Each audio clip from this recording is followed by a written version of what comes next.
Ricardo, tell us a bit more about yourself. Hi. First of all, thanks for having me here. Yeah, of course. I am Ricardo. I am a composer for film, animation, and video games. Mm. I am currently based in the Netherlands, and I've been working professionally now for 2, 3 years. Mostly doing games as of late, but I sort of span across mediums a little bit. Mm. Okay, nice. And are you primarily like a game composer or movie composer, or what do you do? Uh, like I said, I've been lately working more on video games, but I do film and video games.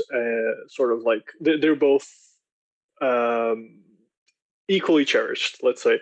Okay. For me, it's more about if there is a story to tell, then I can incorporate that into my music and add to the experience. I also love podcasts. I also love podcasts. I love Mm. all sorts of like audio storytelling things as well. I mentioned the anime before as well, Yeah. and yeah, just any kind of collaborative work where I get to help someone else tell their stories. I think it's always part of my it's within my wheelhouse, I would say. Nice. And how do you see soundtracks as telling stories? Like, what part of it does the story consist of? Like, how do you tell the story with a soundtrack? um, I would say the biggest part of it is getting inside of the person's head in a Mm. the most respectful way possible. Yeah, the emotions. uh, exactly, like I think there's a lot of there's a lot that happens before the score is being written. Mm. So whenever work with someone, I always do this kind of um, introductory interview about the project, but also about how they view it and what their goals for it are. Not just the story itself and all the details, because those things can be you can translate that into music quite well, and there's a lot of techniques that you can go into very technical aspects to translate into music. But I would say the biggest um, the biggest thing that moves you towards your goal of translating it into music is actually the work done beforehand, where you are diving into not just a person's vision, but what it means to them. Because a lot of times I will ask some questions about, for example, one question that I like to ask a lot in the first meeting is, uh, what would it take for you to be satisfied with this project? And all sorts of things will come up where the person will be revealing maybe things they didn't even consciously consider before. And sometimes that even changes the trajectory of what they thought they wanted for the music initially. But Mm. um, when it comes to the practicality of it, um, it's a lot of it is setting, as in the ground rules for what kind of world are we creating, what is the atmosphere, the vibe that you want to Mm. get.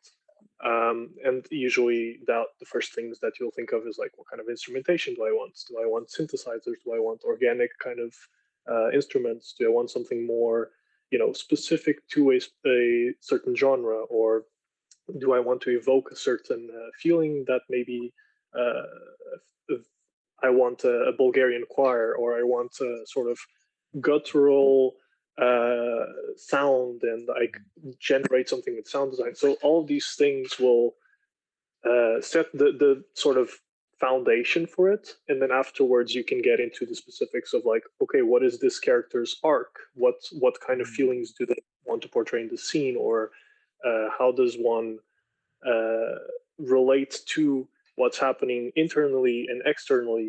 So all of these things then you can look into on a per scene basis. But the first thing you have to do is understand where are we and where are we going within the whole spectrum of the story. Mm. So from what I understand, you mostly need the writing and like the story of the movie or the game. So then you Mhm, understand better the emotions of the characters also, and then you mhm. write it.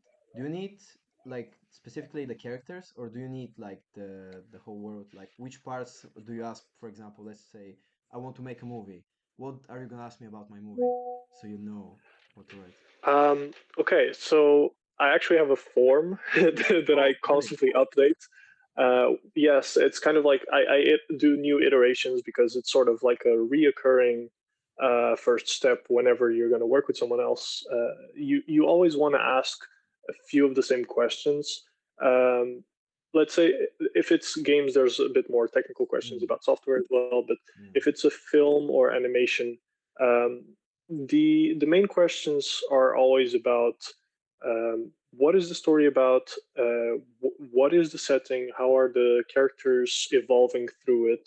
Is there a certain reoccurring motif that you want mm, to make sure the audience understands it? Because sometimes there's things within the scene that are implied, but they're mm, not actually there, and the music mm. helps to bring Yeah, those it to the keeps it more audience. hidden and gives more emotional background that kind of brings more depth, like from what I see. I see like Yes. overall like soundtracks as very important part of, especially movies, I think, because it brings the story to life in a way. Like there's no music Uh, in real life, but it gives like the actual story, like the cinematic look that actually is very important, I yeah. think. Yeah, I would agree with you on that. I would say like every composer has a different approach. I would say Mm, there's as many approaches to it as there are composers.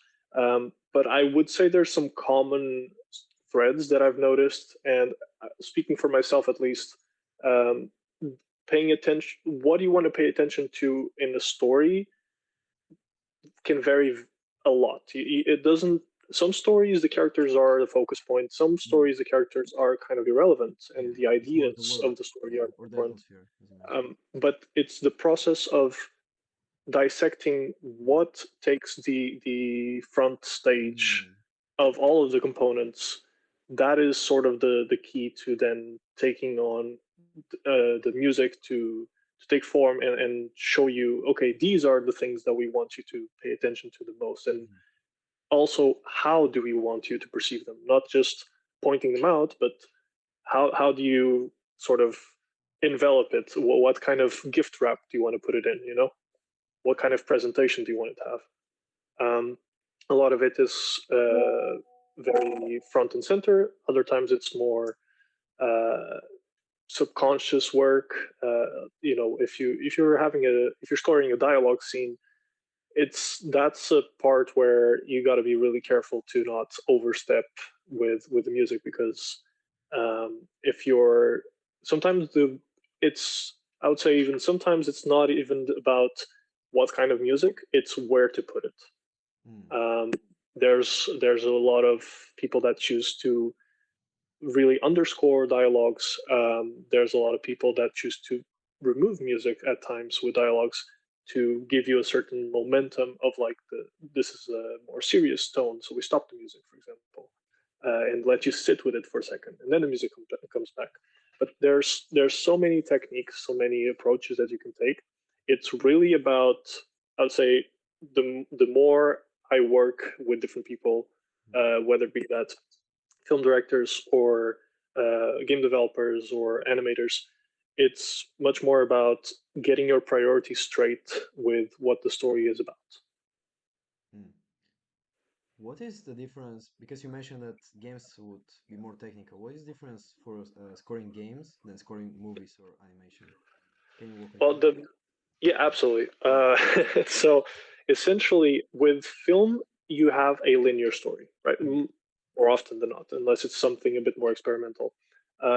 So your scoring will be from point A to point B. Yeah.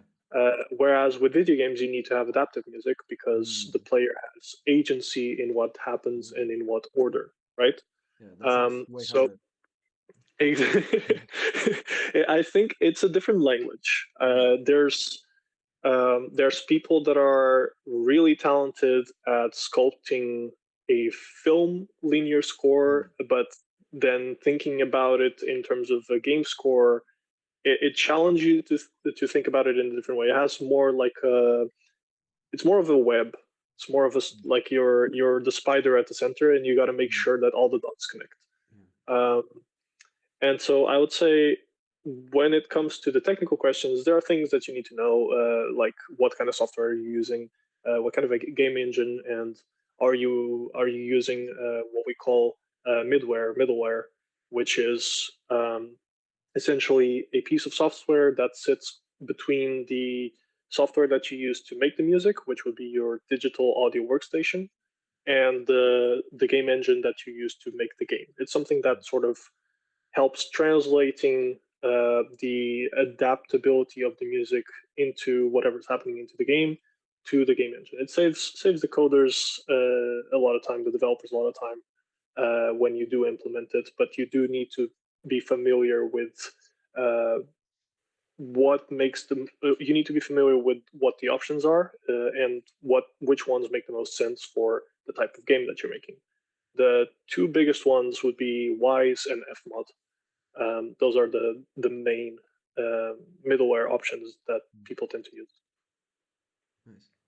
I also wanted to ask you, like, what are you working on right now? Are you making games or are you making a movie? What are you doing right now? Yeah. So some of the projects I can talk about, some of them I can't. Mm, NDAs. mm, okay, what are those? But I can tell you from the ones that I am working on. Also, uh, so the one of the projects that I've been working on lately is Isle Goblin, which is Oh a yeah, I saw it. game Yeah. developed by Kilowatt Games or Mm, What's Designs on YouTube.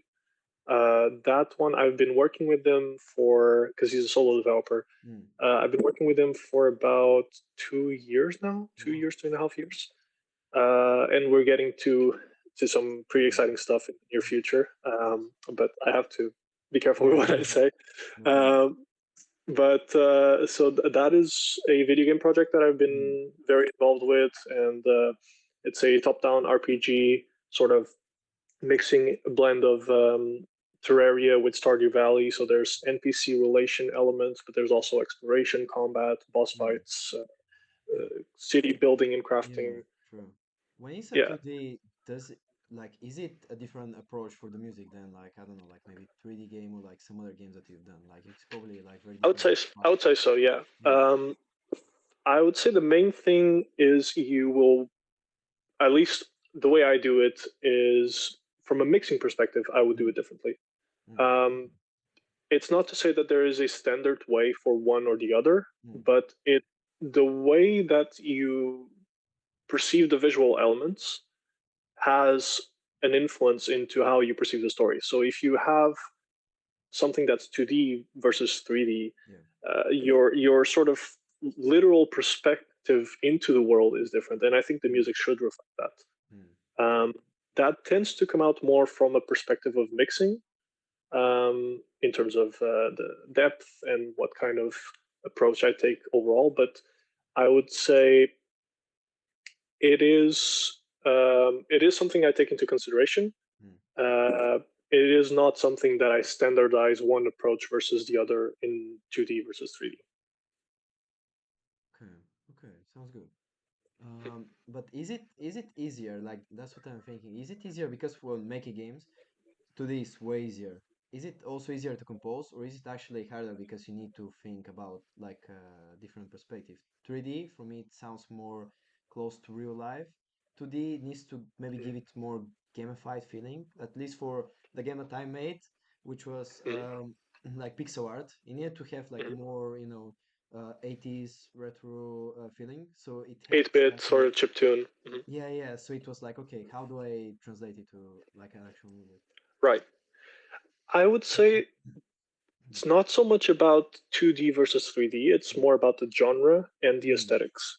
Oh, At least this is how I would think about it. okay. So, That reflects I more, sorry to interrupt, that reflects more how the soundtrack is going to be composed than the actual 2D, 3D, I don't know, like engine. yes, the with 2D 3D, I mean 3D maybe has more options Mm. into how you can play around with the music Mm. spatially, Yeah. like your spatial awareness of sounds. But in terms of genre, I would say, or in terms of like the musical aesthetics, I would say the genre of the game is a more deciding factor than 2D versus 3D, because you can have a game that's 2D but hyper realistic, and you can have a game that's 2D but it's heavy on pixel art. Yeah. Another game I'm working on Oh, is Reality Box by okay. Apox Fox on YouTube, and the the style of the game is it's heavily detailed pixel art, uh, and that sort of already evokes a certain feeling, a certain expectation of music. Also, because of the history of those kinds of games with arcade and just the general subconscious, collective subconscious of the audiences that are familiar with similar titles. And you can choose to break the norm completely, or you can choose to sort of play with the ideas that are already there. Mm. And it depends on what kind of approach you want to take, of course. Okay, nice. I wanted to also ask you, like, because games take so long, do you need to work, like, for example, the game is made for 3 years. Do you need to work 3 years on the sound, or do they, like, when do they approach you? How long do you work? Do you work on side projects? What is the process? Mhm. Because you mentioned also that That you're doing like two yeah, games at the same time. yes. That is a very good question, and it's something that terrifies composers in the beginning Yeah. because you have to figure out how to manage all the Yeah. projects and everything. Um, so uh, I would say there's many ways of you organizing and structuring your projects. Video game projects versus, for example, film projects, those tend to be much more long term. Um, and the so as in with film, you are kind of like the last step with post production, and so everything else is kind of done. They're just tweaking a few things and video editing, maybe a few scenes, but the story beats are there, the recordings are done, and you just gotta like have like maybe a month or two and score everything, work hard, and Mm. catch up with your sleep later. Oh. Um, Whereas with video games, it's much more of I'd say it can happen that they're already sort of almost done, and you just do that last bit and you sort of work straight through. But more often than not, it's sort of a milestones achievement kind of thing. So they will um, usually have an idea of, okay, and for this time frame we are aiming to do this, and we will need music for the this amount of levels or this amount of situations and cutscenes and whatnot. And so the way that I approach it usually is to try to understand where is the project at, how many what amount of content are we expecting within the certain period of time? Could be a few months, could be a few weeks, could be half a year. And then I will make sort of a commission. The commission could be based off the entire project, but at least the work will be done in sections, so that when one part is done, I will deliver the music that we agree after discussing it and figuring out like what makes the most sense, because you don't want to have an infinite amount of music that you're not going to use, but you also don't want to have too little.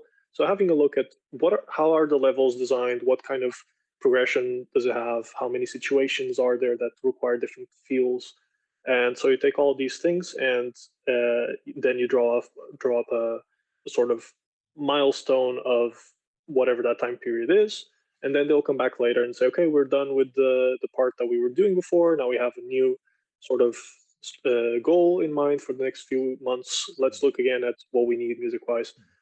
Tends to be more like this. But in some cases, they already have like an outline of everything, and in that case, you can just work it through. Um, but this is also another reason why uh, you have different ways of approaching the financial aspect. So some people charge for the full project, some people charge by the hour, some people charge by the track or minute. Um, Out of all of those, I am just against charging by the hour because I think that's something that discourages progress. Essentially, there's no incentive for the composer to just finish it on time. Yeah. You want to Yeah. financially, you're told like, yeah, just keep going. Yeah, I don't want to Uh, speak bad, but it sounds more like an office job, which is okay, but for the I mean, majority it sounds it a bit might like, work for some people, yeah. I think it makes a lot more sense to just see, okay, what does the project need, and then Mm. you make Yeah. an estimate based off of what you're doing for the entirety of the project, or per track or per minute, something like that. Um, but in terms of what you were asking of how to manage the projects, and how many projects I have at one time. Yes, I do have multiple projects at Mm. one time, simply because of the sort of unpredictability of certain production aspects, both in Mm. films and video games. That sometimes things just change last minute, and you need to adapt. But to have some sort of regularity, what I do is I set a sort of maximum amount of projects I work uh, at the same time at any given time. But it's common for me to be working on like three different game projects at one time, for example, and then a film or animation project here and there, because those are much more like show up, get it done, and then move on to the next one. Mm. Um, and with games is a bit much more this kind of long term thinking of, okay, I have sort of a period where we're going to be evaluating what we need, and then a period of time where I'm going to be working on it. Sometimes there's a sort of agreement of I'll deliver this amount of tracks per month or something, Mm. but it's much more in this structure. Okay, interesting. I was because like you mentioned, like it takes very long. Do you sometimes write music and because okay, maybe I'll give a bit background for the question. Hmm. Because I watched a documentary for The Last of Us, and Hmm. I saw that the composer actually, when he made some of the soundtrack, he inspired the writers, so they actually wrote some parts inspired from the actual emotion from the music. Does it Hmm. happen sometimes that you kind of inspire the writers, or like I don't know, the game designers, or maybe the movie? With some Hmm. of the music, and do they adapt to it or like Yes. So um, in terms of the people that I've worked with, uh, and especially with game developers and film directors, there is definitely a sort of there is an openness to it if they are open to mm, it, of course. yeah, And from my experience, it has been the case. yeah, Um, where the music will also help with, I would say, not maybe sometimes not really that it's setting where they're going, but it it refines the vision for a scene. For example, mm, maybe they will be inspired by the music and take a different approach, yeah, or and it's also, if it depends on how early on you are in the conversation as well, because you, I think everyone that's in a team can participate in the artistic conversation, right? mm, So long as there's an openness and willingness to do so.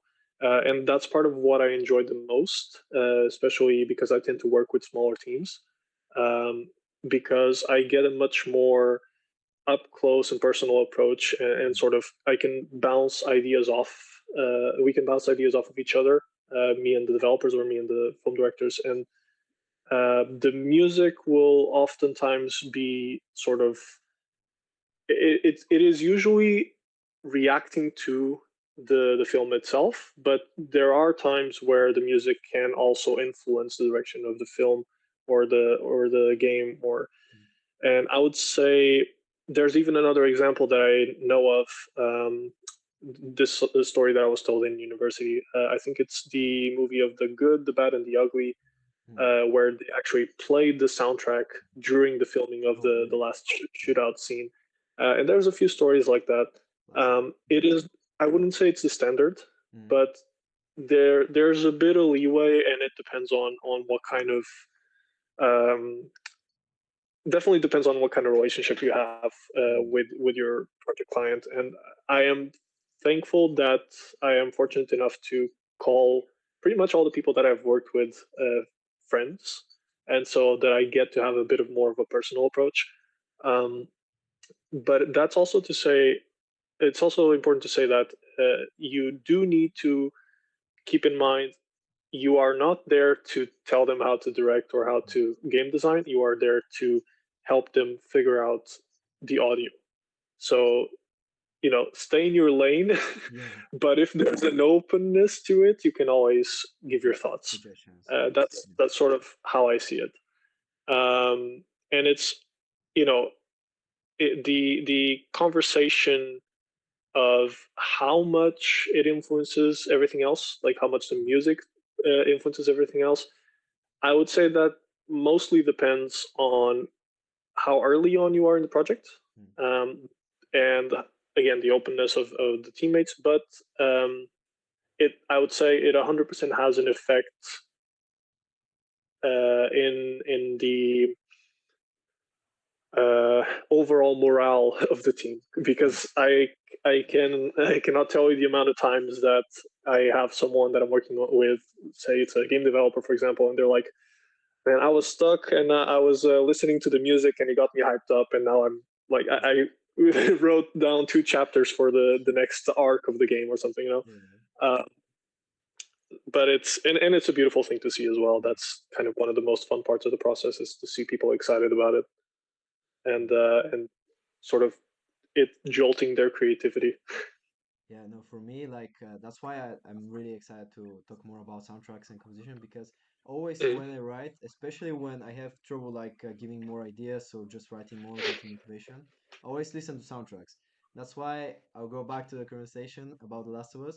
Always when I feel mm, sad or I just need some music in the background, I listen to The Last of Us. It's probably my yeah. favorite soundtrack. So do you have like for me it's a big inspiration also for my stories, for my writing. Uh-huh. Do you have like some inspirations like that, or do you look at some media that you like? Do you research them? How do you get inspired? Do you get emotions?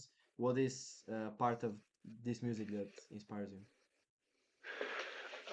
Okay, so in terms of um, so I think there's 2 questions there. Yeah, One being like, if do I use it as sort of yeah, for inspiration for inspiration. projects, Yeah, and two, do I use it recreationally? I guess. yeah, Am I getting it? maybe exactly. Like, do you use it just for soundtracks, or do you use it for in your life? Like, how music impacts maybe your writing of other music, or in your day-to-day life as a composer? Okay, that very very good question. Um, well, the part of it that I am conscious of Mm, okay. a lot. Yeah. I think the more music you're exposed to, the more your creativity can flow. Mm, Same with any kind of art medium. The more you immerse yourself in it, the more ideas will yeah. flourish. Naturally. The the inspirations that I get, I always try to do some amount of music research for every project. Yeah. I oftentimes will ask for what we call temp tracks or example tracks. Mm, Temp tracks are more in terms of film. They're temporary tracks, so they're meant to be something that the film director will take some track that they think will align with the scene, and they'll give it to you, and they'll say, "Do something similar to this." mm. Usually they mean, we want this but we can't afford it, so So do whatever you can to be close to it. exactly. So that's a whole other thing, but Yeah. um, there is a very it is very important to have sort of a reference, even when people are like, I don't really know what I want. I'll just be like, okay, give me, if something comes to mind, just send it Yeah. through, even if it's not perfect, because then you are able to sort of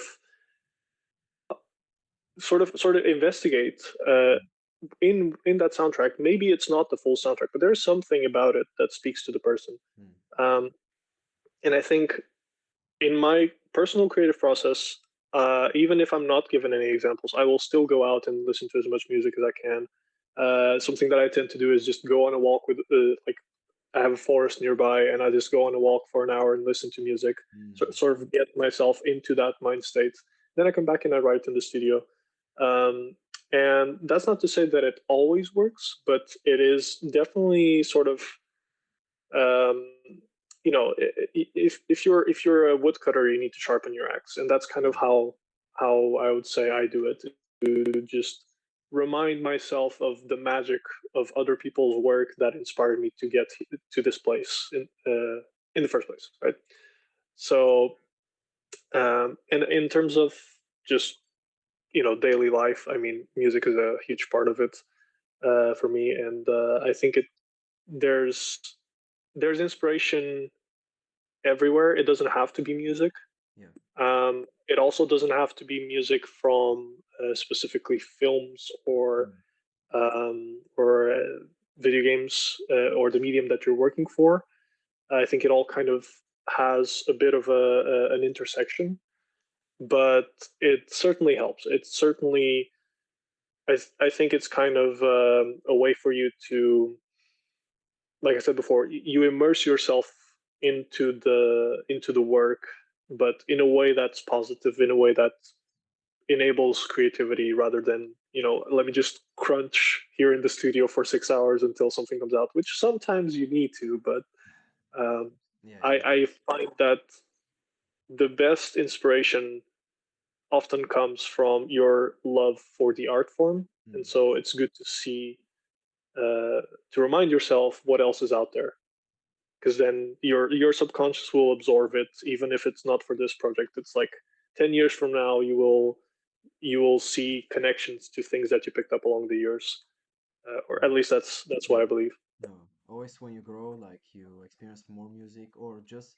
more in life, you get more Mm. inspirations. At least for me, like for example, another track that I really like is Attack on Titan. When I watch it, Yes. like of course, I really loved it. I really got inspired. I changed a lot of things about myself probably because in the process of listening more to it.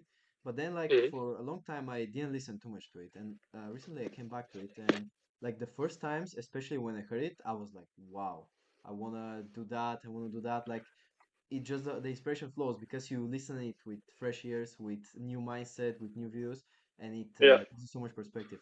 It's really amazing experience. What are Eh, some soundtracks that really inspire you, like specific ones, and also the ones that you listen the most daily? Yes. okay. Yeah, I'm very curious, man, because Yeah, no, it's a yeah, it's a composer. wonderful question. Okay, I have sort of a long list of Mm, inspirations. Um, Maybe it's better if I go by artists or like mm, sort yeah. of pieces of However of helps you pop structure it, yeah. culture. It Um, sounds long, yeah. like okay, if I think of just in general things that I listen to, Mm. Okay. um, I grew up with Queen and Pink Floyd, Nice. Muse, that kind of Okay. Yeah, for uh, writing I use that Pink kind of Floyd music, also. Yeah. prog rock, and Mm. all of those things. But I also like, for example, I don't know if you know who Jacob Collier is. He's a big No. name nowadays, and he's kind of like Maybe a maybe I multi know him. And instrumentalist. And sometimes for me I listen to music that Spotify recommends me, but I don't listen to yeah, I just okay, I like this. Okay, I save it, you know. exactly. Then Yeah, listen to and it. that's me too. It's like a sort of, I have these artists that I keep coming back to. Mm. Aurora is another one. Frank Sinatra, Snarky Puppy. But it's like, Mm. if I, to be honest, I'm probably the the composer with the least practice in memorizing what kind of artists I listen to. Yeah. Like if I Okay. talk to my colleagues, they'll be like, "Oh yeah, I have a list of like my top Yeah. 20 in each genre, and I curate my playlist." And I'm like, Mm. I just go by vibes, man. Yeah, I exactly. like I will pay attention to the artists and the songs, but a lot of times I'm like, oh man, what was it called again? But it's more about how it makes you feel. I think. Mm. I do have some composer references that I like a lot as well. Um, in the last few years, Kevin Penkins has been a big Mm. influence. He's mostly an anime and Mm. Nice. video game composer, and he's done a lot of cool stuff. He has a very distinct style. Shoji Meguro from Atlas as well, and then you have the big names like Howard Shore, the composer for Lord of the Rings. I mean, I grew up on that, and Mm. it's like it's stuck with me Amazing. forever, and that score is Yeah. like permanently engraved in Mm. my mind. Austin Wintory, Joe Hisaishi, John Powell. There's so many, but Mm. I think like the that feeling of coming back to something that you were describing, because I'm also a big anime fan, and like Attack on Titan Yeah. is also one of Amazing. my top Like yours. recommendations. Mm. And so it has this sort of like multi-genre approach to it, because it has Mm. some even opera kind of moments, but it has like full epic orchestrations and heavy metal and like Mm. synthesizer stuff. Man, there's so many things out there. So many. It's just I what I love to do the most is just go and listen to something completely random and Yeah. find out a new gem. But there's always those that are like your core, Mm. uh, like return to after a couple of years.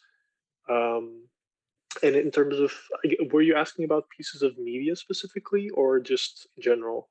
It's mostly like soundtracks or like music, anything that you like inspires you, like just that you like the most, and also that you listen Mhm. the most often, let's Mhm. say. Uh, Because for me, there's I'm sorry, for me I'm it's like yeah. normally The Last of Us and Attack on Titan that are like from soundtrack standpoint. Yeah. Then Uh-huh. from artists, it's like always changing. It's either something Russian, it's either Yeah. something Spanish. Like it could go anyway. But for the soundtracks, like I have these two, like especially because also like Is they're it so varied. uh, Yeah. is that because of so this is something that I'm always curious.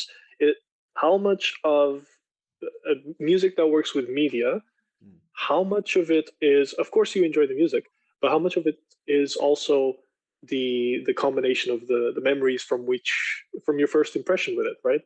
uh, Yeah. because that is also like the the secret sauce of film Yeah. composing Yeah. and game composing, because you can make a banger soundtrack, but at the same time you're also, if you do it right, you're going to be the the evocation of someone's childhood memories 20 Yeah. years from now, you Yeah. know. Yeah. And that to me is something that's just beautiful, and It's amazing. I don't know anything else that does that, so. Yeah. The music truly can be magical, also in bad ways. Like there's some songs that I just, I'm like, okay, I don't want Sometimes to you have a listen to it. breakup song or something. Yeah, I was just gonna mention that. Yeah, sometimes it just feels bad. I'm like, okay, I cannot listen to this, Yeah. guys. Turn it off now. But sometimes, yeah, sometimes it's actually like it gives you like Mhm. because you haven't heard it in a very long time, like the Shire from Lord of the Rings. And when I hear the theme song, I'm like, wow, it's so beautiful. Like why didn't I listen to it more often? And it reminds me of my childhood, of maybe like I don't know, somewhere that I was, specific memories, and also of watching the movie because I watched them many times. It just gives you like a special feeling. Also, like something that I also love, horror movies, games. But then without the music, like I've watched so many reels and TikToks, without the music they look goofy. Like it's like, oh guys, you should take it seriously. Yeah, without the music they don't work. Yeah, The yeah. music is so important, especially in horror, because there's such a strong emotion. That's what I Hmm. really love about it. Hmm. Horror genres are a Yeah, whole other thing. Like yeah, man. I my girlfriend has, like, Mm. she's super knowledgeable about like horror movie lore and Yeah. everything. I am not as much of a like Mm. into the pop culture of it, Mm. sort of like knowing all of the titles. But I love the genre itself. I love how expressive it can be, Mm. because you have entire soundtracks where it will just have this sort of very guttural Mm. reaction, Yeah. and it's nothing melodic, or it can be. It can be something really melodic, it can be something that's just completely abstract, but there's such a wide range of expression within the Yeah. horror genre. And I feel like that's a weird thing, because I like, on one hand, some composers will be like, I'm the horror composer, Mm. or I'm the fantasy guy or Yeah. whatever. And I feel like I keep bouncing back between the two. Yeah. I haven't worked on as many horror titles as I would have liked, maybe in Yeah. the Do you future. want tomorrow Um, to work more on but horror? Yeah. definitely up for doing some of that stuff Nice. for sure. Um, yeah, but titles that I listen to a lot. uh, Attack on Titan, I do love it, but I mostly listen to the intros and outros, to be Yeah. honest, Really cool. because they're just amazing. They're truly Um, amazing, especially the fourth season. yeah, I would say so. yeah. Yeah. Um, uh, uh, I mean, I have, for example, Studio Ghibli. I Mm. go back to Studio Ghibli music a lot. It is sort of this calming childhood vibe. Yeah. It brings me back to a place when I was like 6 or 7, Mm. watching those movies for the first time. Um, Skyrim music is a big Oh, one for me. yeah. No, Um, it's especially the ambience. It's like wow. I feel yes, like yeah, I'm in the forest, and I just want that's to fall exactly, asleep that's the most of the time. perfect forest Yeah. walk like background music. Yeah. If you like a long walk in the forest or a beach or something, just put that on your set. Uh, I mean, I also love like Hollow Knight, for example, or Mm. like Pokemon was big when I was small as Yeah. well. But I used to listen to it a lot. Now Mm. I haven't in a while. Um, I've been recently listening to Frieren, the anime that came out a couple years ago, I think. Oh, what is that? I think I Um, haven't heard about it. it has this sort of like Celtic Oh, ambient music. It's really cool. Um, yeah, I mean, a lot. So I think the ones that I go back to the most are more ambient type music yeah. or calmer music. Hmm. Uh, but I will also just blast some arcane soundtrack when I'm at the gym or Hmm. something, and that Yeah, also for sure. always gets me going. Arcane is like a Um, very special case. Like for me, because also like I normally listen to things that like if especially if I work, I listen to something that is only a melody.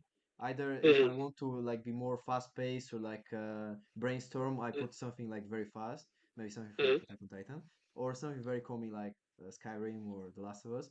But with Arcane, it's also like I put it often, but it has lyrics actually. So like it's very very interesting. I don't know. Like, mhm. do you want to write also music that is like how to say like music with lyrics, or do you More only singer-songwriter. yeah Yeah, yeah, yeah, absolutely. That's something I'm diving into yeah more now, oh, actually. interesting.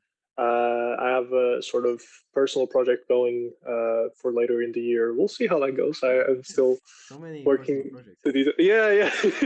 That's kind of the thing, Yeah, it's good, Mm, but it also, you kind of. I mean, I guess it gives a bit of a mysterious vibe. I'm not sure if I mm, mind that. yeah. No, but it's something I've been diving into more lately, especially because I've been working for for these video game projects a lot, and that's sort of a solo approach Mm, to composing. I feel like singer-songwriter stuff also invites collaborative work, and I love working with other artists. So any mm, occasion that I have to do so, I will. And for this project, I'm hoping to do something where it's a bit more in that approach, a bit more lyrical, a bit more mm, um, yeah, less typical um, action fantasy music and more something a little bit more emotional, evocative. We'll see, okay, but this sounds I, exciting. it, I'll keep you posted. Yeah. Um, and I would say there's something really interesting with that because there's there's people that I've spoken to that are very deep into the lyrics Mm, and people that don't care about the lyrics at all. mm. Um, so I'm wondering, what kind of person are you? Yeah.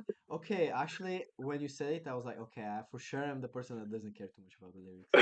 Like in some songs, I really do, Mhm, especially in certain time. Like I don't know, like for example, when I was mhm. sad, sometimes when I listen to Creep, I'm like, wow, okay, it Yeah, speaks to me. Like yeah. it's very sad. Radiohead, the Yeah, yeah, love-hate Radiohead. relationship that It's I have with that. yeah, yeah. It's a very sad one, so it speaks to you Mhm, when the lyrics are there. But for most of the time, I just want to listen to a melody. Like mhm. if I listen to like also the lyrics, it's most of the time because I'm looking at them, I'm like just getting more of the emotion. But when it's in Yeah. the background, I don't care. I sometimes I know the lyrics, but I just forget them because I'm like listening just to the Mhm. melody. So fully agree with Yeah, you. What about it's you? it's really interesting. I, for me, it's Mm, I think it's kind of the same as you. I have, for the most part, mm, it's sort of something that I remember the lyrics, mm, and I memorize them, but I'm sort of tuning it out in terms of like the meaning behind it. mm, Rap music is different. If I'm yeah. listening to rap, I am paying a lot of attention to the Mm, lyrics because the whole medium of it is based off of what yeah. the lyrics mean and how Context, you're playing with lyrics, yeah. words. Um, but I think there's sort of a there's a diverse range of approaches to it. So if sometimes the genre defines if I'm Mm, paying more attention to it or not, but most of the time I'd say it is the intention. I mm, think like if you're listening to I can use Arcane as an example. mm, If you're please. listening to the bar fight scene, Mm, spoilers, you're not really paying attention to what they're saying. You're paying attention to mm, the action, but it sets a tone. Mm. Um, whereas if you're, I'm going to try to keep it spoiler free. If you're in the last No scene of problem. season one, We a can bit put more a spoiler emotional. warning. Spoiler warning. Yeah, yeah, yeah. uh, in the last scene of season one, you get this sort Mm. of more emotional, contemplative perspective, Mm. and Yeah. there the Yeah. lyrics they hit hard, I and agree. I mean that's I think it was Sting that did that song, and Mm. he's a legend for a reason. So Yeah, yeah. Also, I think also Guns for Hire, I think it also like because the moment is like very strong, you cannot Mhm, not pay attention to the lyrics because it just speaks the moment. Like there is a mhm. strong melody, but the voice, especially of the singer, is so strong that you just get so Exactly, listening. Yeah. exactly.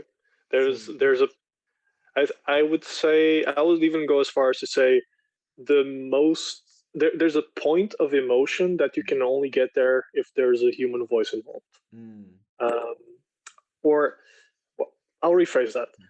There's a there not the point of emotion. I think people can be super uh, like the exhilaration you can get from a purely instrumental soundtrack is off the charts. But there is a specific, no pun intended, Yeah. language Right. with lyrical songwriting Mm. that gets you to a place. It's I wouldn't compare it as like which one is more emotional. That's why I'm Mm. doing the correction. But I would say it allows you to go to a certain place where Mm. instrumental music cannot, Yeah. and vice versa. Yeah. It So is different in a way. so you can really sort of be selective with the purposes of do Mm. you want lyrics in your music or not, and what does that mean to have it there or not.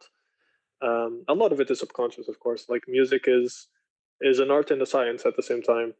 Mm. Um, to much of my frustration. um, but it's From what I get, you like more the art part of the music, well, right? no, actually a bit of both. Like Oh. I do enjoy the feeling of like, oh, okay, I learned this new mixing technique or Mm. orchestration approach, or like this new genre instrument I've been practicing, uh, and like being able to replicate it. Mm. Um, I think the art has two sides of the coin where in one hand you don't really control it, but at the same time it leaves room for, like in life, you can't control everything, but that lack of control also leads you to positive surprises. Um, and the science part has the complete opposite. I would say Mm. it becomes predictable, so maybe it's a bit more boring, Mm. but it does give you control, so you can kind of direct Mm. your music to where you want it to go in the beginning, at least. Much easier if you have some technical skills, and that's also part of why, like, I have a I have a fairly extensive academic background in music, because I started when I was like 5 playing violin and everything. So, um, but I am one of those people that really affirms that you don't need to have a technical background to be a Mm. composer. Uh, in the sense that, okay, if you need to write it, you need to learn how to write it, right? If you're orchestrating, if you're doing something, but you only need as much theory as you need it to translate whatever ideas in your head. Mm. Is what I would say.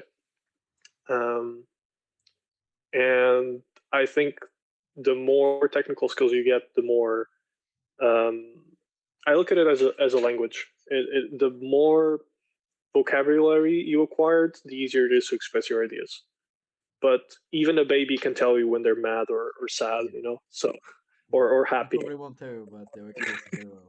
Exactly. It's maybe maybe it's a bit harder, but they Mm. will get there. I mean, music is for everyone. Mm. That's something that I will live by for Yeah. sure. Music is for everyone. Yeah. Yeah, I agree. and Uh, storytelling is the same. yeah, for sure. I wanted to ask you what kinds of, because you mentioned also that you wrote before, Mhm. storytelling wise, what other forms of storytelling have you done before? Oof. Okay. So The I haven't published anything. It's just Okay. it's a hobby of mine. Okay. I love writing short stories, and Mm. especially when I was a teenager, I used to do it all the time. Now I have a little bit less time, but Yeah, I yeah. am Last time. going back to it. Mm. I am considering, for example, the project that I was mentioning. I'm trying to tie it to some of those stories as well. Okay. That's one idea, but we'll see if that's possible or not. Yeah, same, same. But story. I mean, I've always been drawn to fantasy and sci-fi, Mm. simply because of I think like as a kid, this kind of idea of like there was a bit of escapism. You know, as Mm. a kid, you can't do everything you want, and like you look at a movie where there's like dragons and Yeah. I want to dwarves see and a elves, and dragon. Yeah. I want to ride a yeah, dragon. exactly. You're like, oh man, that sounds so cool. Yeah. Um, and now you look back at it as an adult, and you're like, man, that would be terrifying. That would be horrible. Most of the time, it will be just horrible.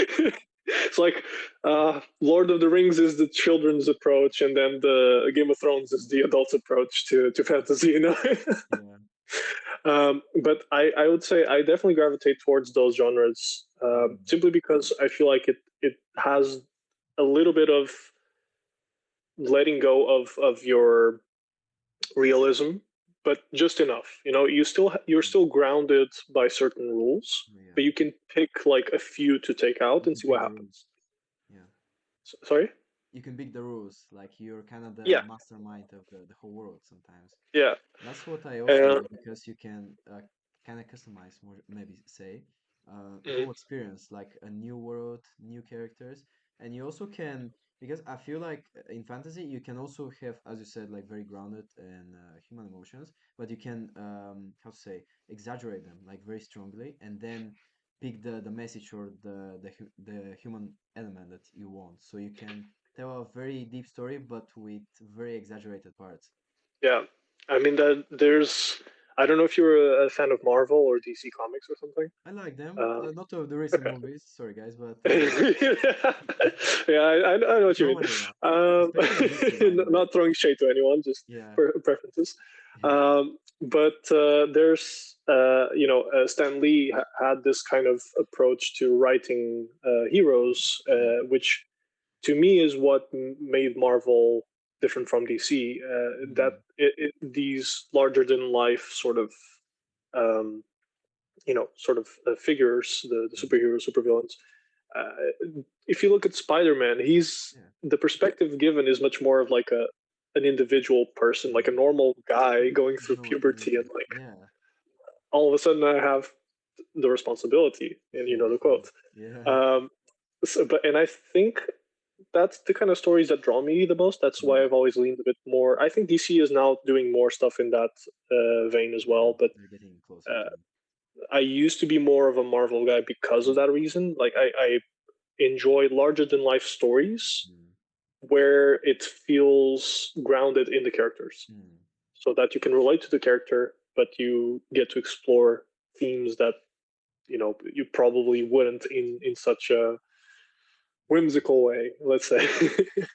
Yeah, I for mean, me, yeah, I yeah. just see it gives you more tools. Like with Spider-Man, you can tell so many more stories because you can tell like, okay, he goes for a pizza and it still could you could make it interesting, but then he fights like a cyborg with six arms and he's super Mm, scary.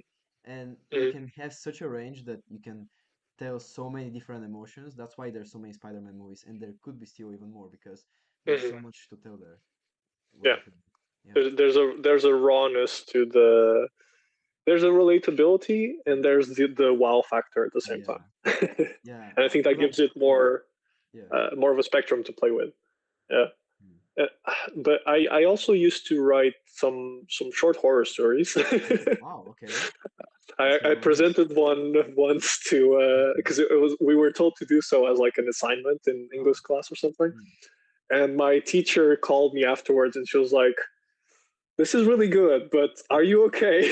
Yeah.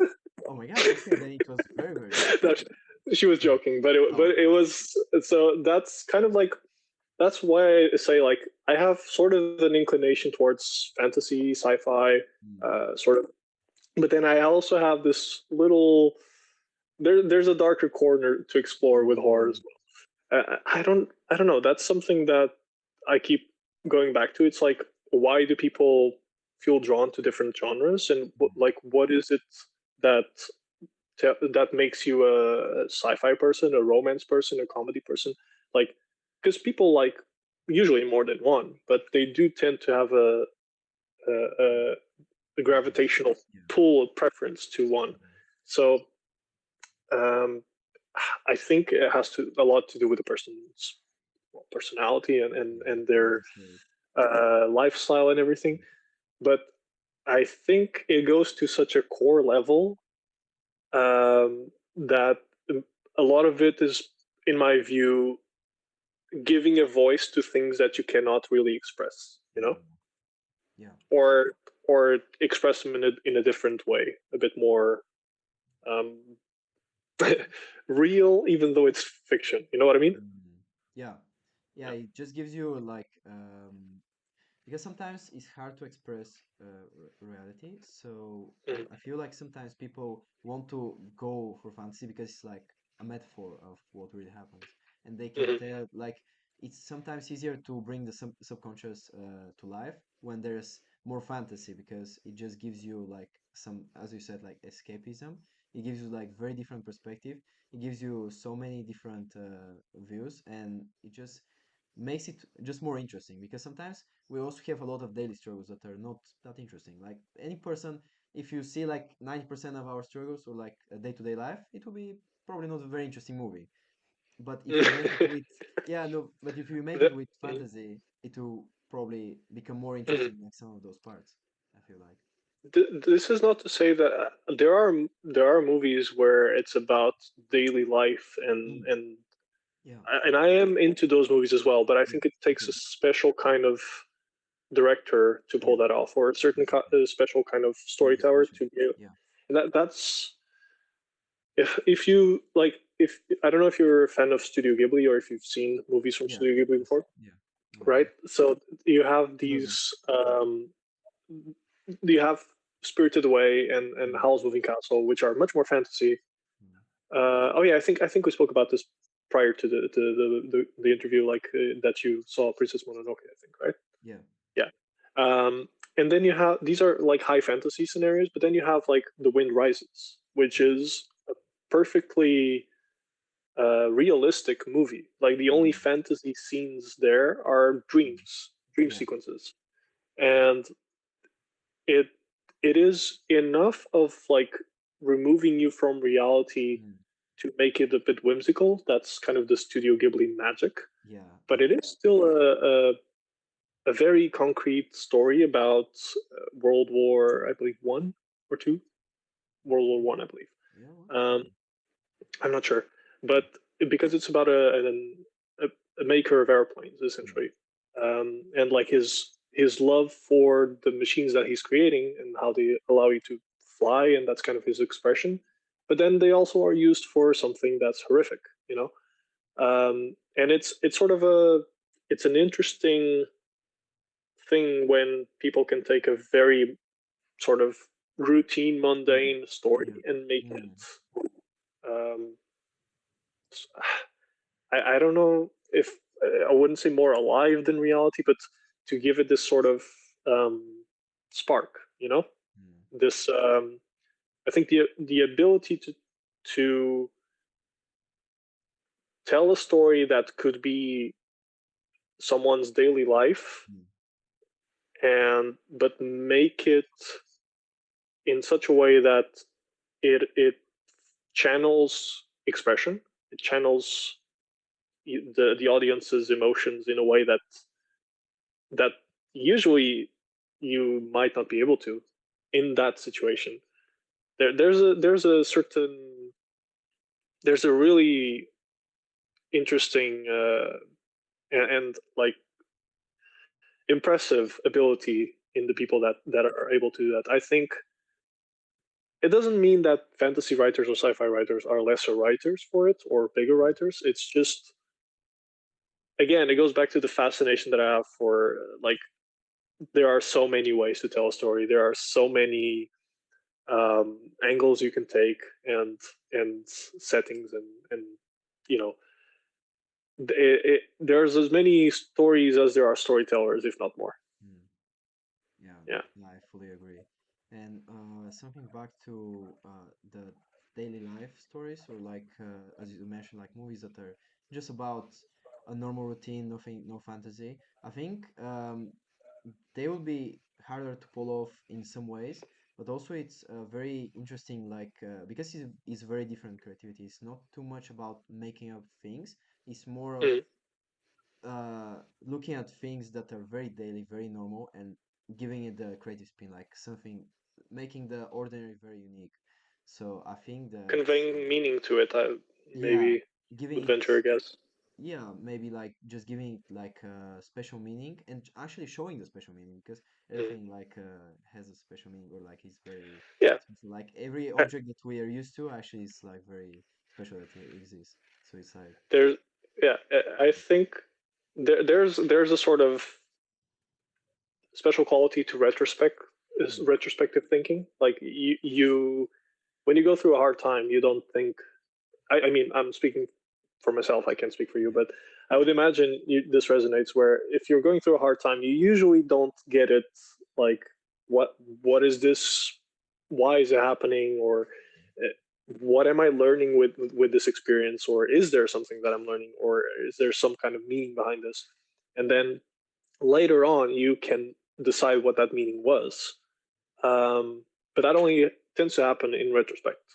Um, and I think when people practice these kinds of like stoicism approaches, where you're sort of trying to be more um, aware of your emotions and how to manage them and all that, or your experiences and how you view them, I think in a way that's a practice of um, getting that retrospective thinking earlier. So mm, you're sort of doing what movies do, which is you're observing it. mm, You're not experiencing it, you're observing it and having an experience through that, mm, but not firsthand. And I I guess that there's something there, but I'm not entirely sure what it is, but something about the process of you participating in these stories, but in having there's enough involvement for you to be invested in the story, and people will get really invested in it, and that's can be a double-edged sword, but usually it's a beautiful thing.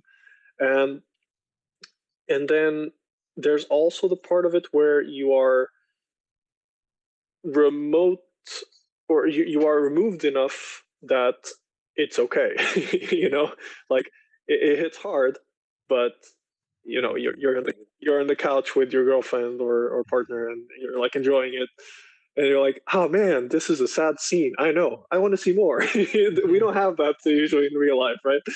Mm. um and yeah, there's storytelling is just this amazing thing. I keep finding reasons to be fascinated by it. And I think you as well. Yeah, probably like in a, I maybe also in a similar sense. That's just that I more like to maybe write it, maybe create the stories. You like, I think also maybe because I write the stories, but you write the music, for example. Mhm, I think it's mhm. still both tied to emotions and like how humans would experience it, or either way, like the vibes is still like emotion that humans give to a place or Absolutely. a thing. Yeah. So I think that's why, like, even for example, for me, like that's why horror feels so special because, as you said, like you're on the couch with your girlfriend, but then you feel fear. Like, why?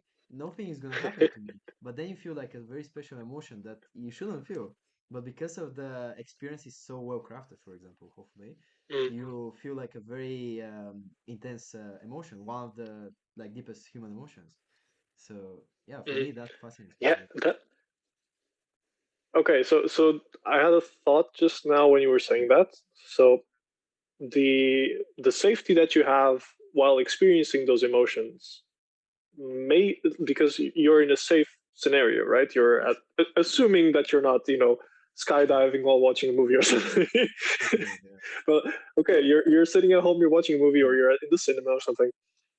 I think that blend of your personal safety bubble, but the rawness of emotions that you can get through the screen, be that a game or a film or whatever it is, or podcast, Um, it's uh, I think that creates like a special window for you to process your own Mm. experiences by correlation.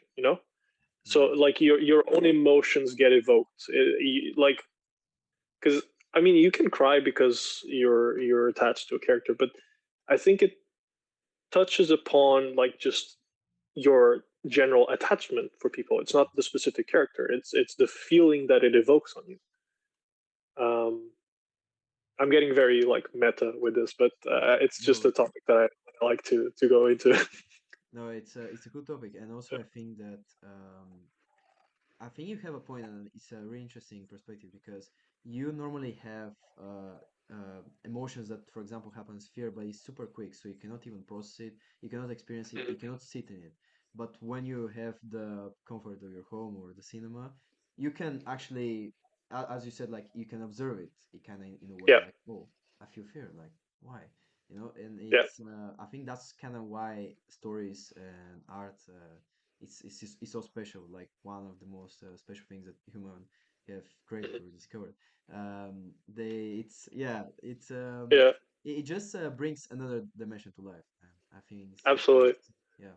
The storytelling, I always say that storytelling is the most human thing we do.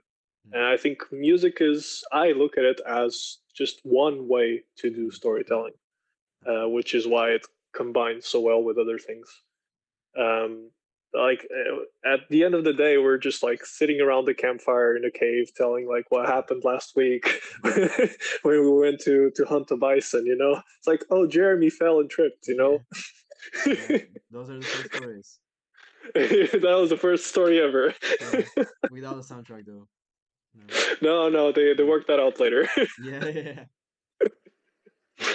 uh, but yeah, I, I think tying it back to music and everything. Um, there's this sort of there's this really deep need Mm, to tell stories, mm, and the way that I do it happens to be music, and mm, sometimes I step into creative directing a little bit or things mm. like that. But Okay. I think at the end of the day, it's really when you're when you're working as a composer with a developer, with a film director, your role is to be a storyteller with them, and just understand that maybe there's like a hierarchical approach to it, Mm, but you do get to like add your piece to it, mm, and so that's your contribution. It's how do you paint your like corner of the full painting, mm. Yeah. Yeah. Yeah, and I And think also depending on the story, it sometimes might be a very big corner, like it might be not even a corner. yeah, yeah.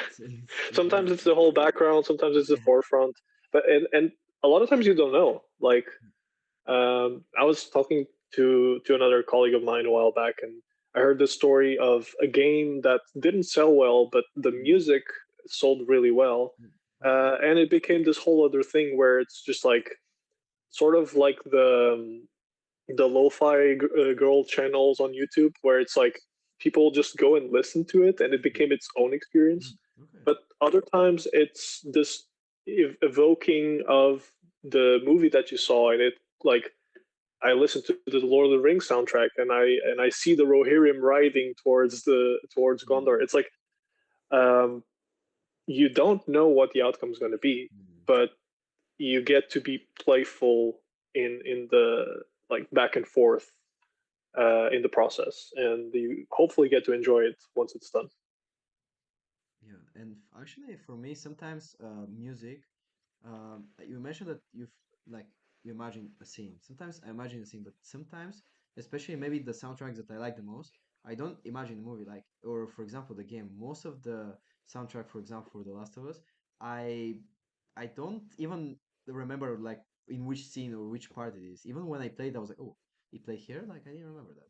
It's so Hmm. weird because sometimes like I just associate it with either something else or every time it's with the emotion that I listen to it, or even Yeah, sometimes it just disappears in the background. Like it's a bit like a meditation, maybe, where yeah. it just kind of helps you It focus. becomes an experience in itself. yeah, becomes an experience in Yeah. itself. Yeah, that's why I think those soundtracks are very special to me because they can also just not even bring you back to the first experience, the movie or the video game. It just gives a whole new experience. I think that's Hmm. why like a soundtrack can even boost even more. It can branch out way further. Absolutely. Yeah. Absolutely. I'm 100% with you on that one. Mm. It's and it's so hard to predict, you know.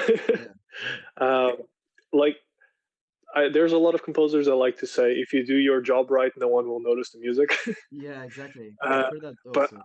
Everywhere. but I really disagree with that. Oh I yeah? know what they mean, you know, Okay, like okay. in terms of it will not Mm. disrupt the experience, Mm. like it will not take you out of the It can story. That's what they kickstart it. mean. Yeah, yeah. But I think it's a misleading way to say it, Mm.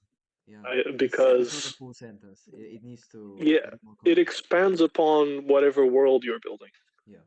It gives it another dimension, and it's kind of abstract, but still concrete enough that people understand it intuitively and can Mm. connect over it. Right? It's that thing Yeah. like, oh, you like the Attack on Titan soundtrack? Me too. You know, Yeah, like yeah. that was a banger. Let me show you this Yeah. one.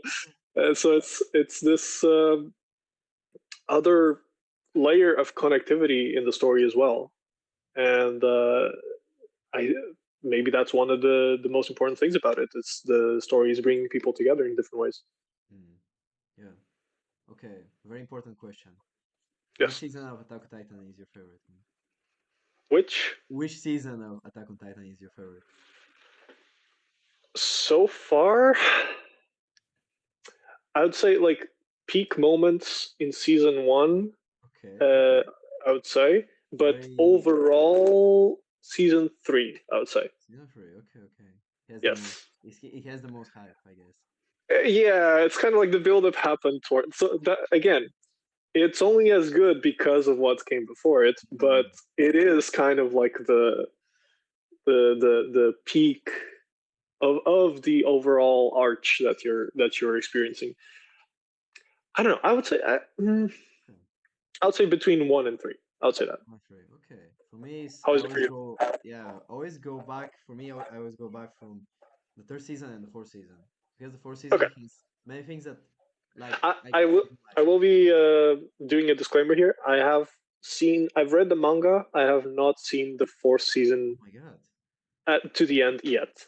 So Okay, that's why I maybe you didn't should include it there. say it and Maybe I'll then change my mind. yeah, yeah, no, because Yeah. also it has incredible moments, and I think also the music here because it's like Mhm. just it's actually just like a montage. It's just like scenes and then like music over it. There's no dialogue. It's Mhm. just pure emotion, pure I don't know heartbreak, like Yeah.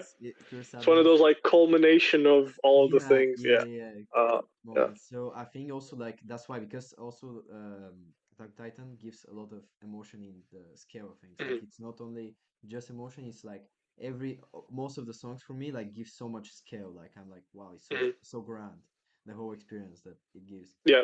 and Yeah. they really help also like the to sell the scene because I like they say okay it disappears into the movie and like helps the movie for me like it stands out so much I'm like wow this song is so good like I needed to research it to know the song I was like wow Mhm. it's so yeah no because it make the moment like so special for me it was so interesting Yeah. and like that's It the thing sticks with you. Yeah. yeah it sticks with Mhm. me and it's really interesting Yeah. yeah Yeah. I think everyone has that sort of, even if they don't think about it, there's that like couple of songs that if mm, you just start playing them, they'll be yeah like, you get, oh this oh song my god, when I was I like really like it. 5 or when I was 10 with my Yeah, yeah. cousin, and It brings up you some know, emotion. Yeah, so yeah, interesting. yeah, absolutely.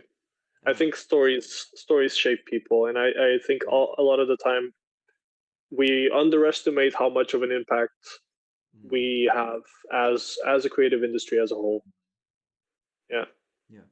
Yeah, and But especially for the subconscious of people, because sometimes they see a character, mm, they're like, "Oh, he's really cool. I want to be like him," but they don't know it. They just kind of goes deeper and deeper. For example, my mhm, friend, he he always like kind of mentioned a bit of Batman, and he like everything that he did, like he was kind of going for becoming a Batman, but because mhm, like he just got inspired by the movie, by mhm, the purism, but he never knew that. And then one day he was like, "Oh wait, I watched it again," and I'm like, "Wow, I just realized it really like Batman." But like he watched it again as a kid. Yeah, he's like, "Yeah, of course everyone likes Batman," but it's Mm, just a very interesting process.